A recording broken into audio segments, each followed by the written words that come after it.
আজকে আমরা এসেছি এমএলএ অসীম সরকার যে কোরআন অবমাননামূলক কথাবার্তা বলেছেন তার বিরুদ্ধে আজকে আমরা এফআইআর দায়ের করতে এসেছি। তো আমরা আমাদের কেতুগ্রাম আইসি সাহেবকে আমরা এই অভিযোগপত্র জমা দিলাম। তাতে আমরা কয়েকটা বক্তব্য এখানে রেখেছি যে তিনি যে সমস্ত কথাগুলো বলেছেন তার মধ্যে তিনি নাকি বলেছেন যে বদরের যুদ্ধে কোরআন নাকি পুড়ে ছাই হয়ে গেছে।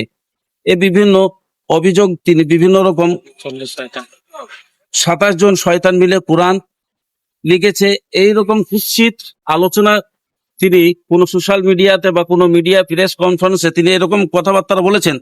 তাই আমরা আজকে এসেছি কেতুগ্রাম থানায় তেনার জন্য যে তেনাকে যেন আইনের আওতায় নিয়ে এসে দৃষ্টান্তমূলক শাস্তি দিয়ে সারা ভারতে একটা দৃষ্টান্ত থেকে যায়, যার দ্বারায় কোনো দুঃসাহসিকতা না করে সারা ভারতবর্ষে শান্তি প্রতিষ্ঠিত হয়।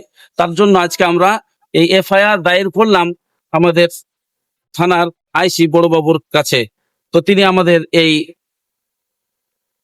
যে এফআইআর তিনি জমা নিলেন এবং তার সঙ্গে আমরা আজকে একটা কি নিয়ে এসেছি রিসিভ আমরা করে নিয়েছি।